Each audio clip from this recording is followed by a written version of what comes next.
WWE world wrestling entertainment में ऐसे बहुत सारे सुपरस्टार्स आए और गए जहां पे आपको ऐसा लगा था कि WWE ने इन्हें ओवर पुश कर दिया है। और यहां पे बहुत सारे सुपरस्टार्स के नाम जैसे मैं आपको गिना देना चाहूँगा। फॉर एग्जांपल ऑस्टिन थ्योरी, सबसे बड़ा एग्जांपल PG एरा में।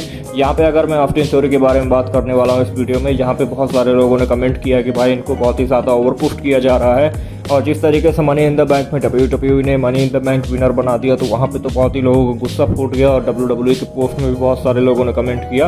अब आज मैं बात करने वाला हूँ कि क्यों ऑस्टिन थ्योरी एक बहुत ही बेहतरीन टैलेंट है और WWE के लिए एक फ्यूचर सुपरस्टार है, और ऑस्टिन थ्योरी को WWE इतना क्यों पसंद करती है उसी के बारे में आज मैं बात करने वाला हूँ। अब ये वाला वीडियो अनपॉपुलर ओपिनियन की कैटेगरी में आ रहा है और ये वाला वीडियो है पार्ट 1 जिसमें ऑस्टिन थ्योरी फीचर कर रहे हैं। तो अगर बात करूँ ऑस्टिन थ्योरी के बारे में तो देखो, लास्ट ईयर ऑस्टिन थ्योरी ने WWE में अपने डेब्यू किया था, मतलब 2021 में ऑस्टिन थ्योरी WWE में आए थे और 2022 में इन्होंने बहुत सारी काम कर दिए हैं। मतलब एक साल से कम में भी WWE ने इतना ज़्यादा पुश किया है। यहाँ पे ये यूनाइटेड स्टेट्स चैंपियन रह चुके हैं और मनी इन द बैंक में ही आप लोगों ने देखा होगा कि यूनाइटेड स्टेट्स चैंपियनशिप WWE ने इन्हें हरवा दिया और उसके बाद इन्होंने money in the bank winner जीत लिया। यहाँ पे WWE ने इतना ज़्यादा प्रमोट क्यों कर रही है, इतना ज़्यादा ट्रस्ट क्यों कर रही है, उसका सबसे बड़ा रीज़न ऑस्टिन थ्योरी नहीं है, उसका सबसे बड़ा रीज़न है कुछ बाकी के WWE में सुपरस्टार्स जो कि WWE को इतने प्रॉमिसिंग नहीं लगते हैं। सबसे बड़ा फैक्टर ऑस्टिन थ्योरी को पुश मिलने का है उनकी एज। अब किसी भी सुपरस्टार की एज, मतलब उसका एज फैक्टर WWE के लिए बहुत ही बड़ा डिसीजन फैक्टर होता है। WWE कोई भी डिसीजन लेती है तो उसकी एज के हिसाब से देखते हुए लेती है। अब यहाँ पे ऑस्टिन थ्योरी की अगर एज देखो तो ये केवल 24 साल के हैं, मतलब 23 साल में इन्होंने डेब्यू किया था और अभी करंटली 24 साल के ऑस्टिन थ्योरी हैं। और यहाँ पे अगर 24 साल के हिसाब से देखा जाए तो WWE के ऑस्टिन थ्योरी में एक फ्यूचर प्रॉमिसिंग स्टार दिखता है। तो मतलब यहाँ से अगर WWE ऑस्टिन थ्योरी को एक बड़ा सुपरस्टार बना के चलती है तो यहाँ पे ऑस्टिन थ्योरी 10 से 15 साल तक WWE के लिए बड़े आराम से सुपरस्टार की तरह रह सकते हैं और WWE के बहुत ही बड़े फेस सुपरस्टार रह सकते हैं। अब चाहे बहुत बड़े फेस सुपरस्टार हो या बहुत बड़े हील सुपरस्टार हो, ऑस्टिन थ्योरी के पास बहुत ही ज़्यादा टाइम है और WWE को वो खुल के टाइम दे सकते हैं। तो एज फैक्टर एक सबसे बड़ा रीज़न है जो कि WWE उनको एक इतना बेहतरीन सुपरस्टार बनाने की कोशिश कर रही है, और एज ही एक सबसे बड़ा रीज़न है जहाँ पे आप लोगों ने देखा कि भाई 24 साल में ही इनको money in the bank winner बना दिया गया और यूनाइटेड स्टेट्स चैंपियन भी थे ये। अब ऑस्टिन थ्योरी की एज के अलावा बाकी के सुपरस्टार की एज के बारे में बात करते हैं।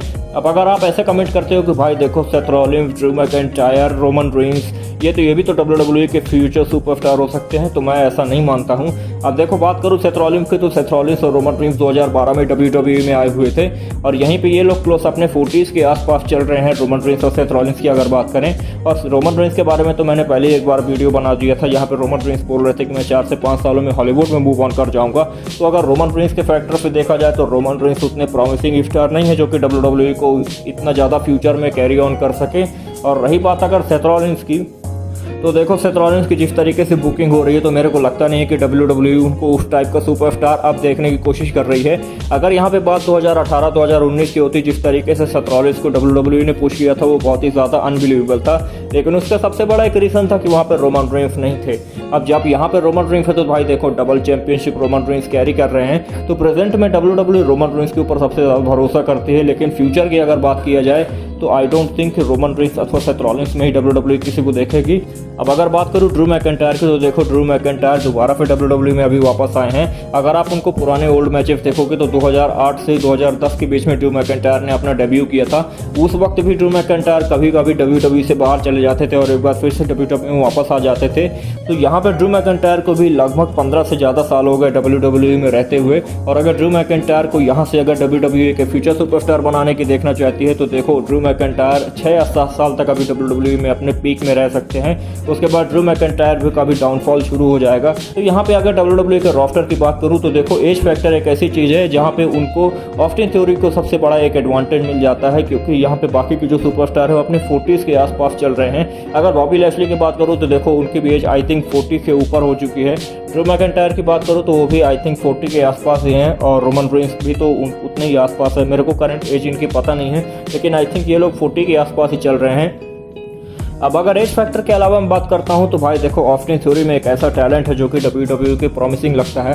अब अगर ऑस्टिन थ्योरी के अभी करंट में जो मैचेस हो रहे हैं और उनका जिस तरीके से बॉडी फिजिक है ना, उसको अब जॉन सीना से मैच करना। जब जॉन सीना ने 2002 में WWE में अपने डेब्यू किया था, जॉन सीना का भी ऑलमोस्ट सेम अटायर था ऑस्टिन थ्योरी जैसा, और जिस तरीके से ऑस्टिन थ्योरी की बॉडी है वहाँ पे अब जॉन सीना की जो पुरानी बॉडी थी जो 2002 के ही हिसाब से रहती थी, उसको अगर आप कंपेयर करोगे ऑस्टिन थ्योरी से तो वहाँ पे ऑलमोस्ट आपको सेम देखने को मिलेगा।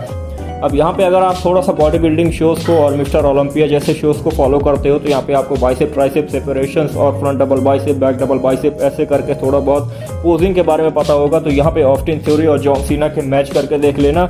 ऑस्टिन थ्योरी की ऑलमोस्ट बॉडी जॉन सीना से सेम मिलती है और यहाँ पे WWE भी वही कोशिश कर रही है। देखो ऑस्टिन थ्योरी को ऑलमोस्ट जॉन सीना जैसी ही बुकिंग दी जा रही है और कुछ ही समय में ऑस्टिन थ्योरी को आप WWE के बड़े सुपरस्टार से मैचेस कंपीट करते हुए देखोगे। अब यहाँ पे क्योंकि इन्होंने money in the bank briefcase को जीत लिया है तो भाई रोमन रेंस और ब्रॉक लेसनर से इनका आमना सामना जरूर होगा और पहले भी हो चुका है भाई। देखो ब्रॉक लेसनर ने तो एलिमिनेशन चेंबर में ही इनको तगड़ा F5 दिया था। उसके बाद मेन इवेंट जो कि मेडिसिन स्क्वायर गार्डन में हुआ था उसमें भी ब्रॉक लेसनर से इनका मैच हो चुका है। तो यहाँ से WWE ने अपना क्लियर साइन दे दिया है कि ये ऑस्टिन थ्योरी को एक बड़ा सुपरस्टार मानते हैं। अब आई थिंक आप इनको पसंद करो या ना करो, लेकिन ऑस्टिन थ्योरी आने वाले टाइम में आपको WWE के एक फेस सुपरस्टार देखने को मिलेंगे। फेस नहीं तो हील सुपरस्टार, लेकिन WWE के टॉप गाइस में ऑस्टिन थ्योरी का नाम सबसे ऊपर रहेगा। आई होप ये वाला सेगमेंट आपको अच्छा लगा होगा। ये एक अनपॉपुलर ओपिनियन है, पार्ट 1 था, इसमें ऑस्टिन थ्योरी ने अपना फीचर किया था। कमेंट करना कौन से सुपरस्टार के बारे में आप जो दूसरा वीडियो देखना चाहते हो। आई होप ये वाला सेगमेंट आपको अच्छा लगा होगा। देखने के लिए बहुत बहुत धन्यवाद।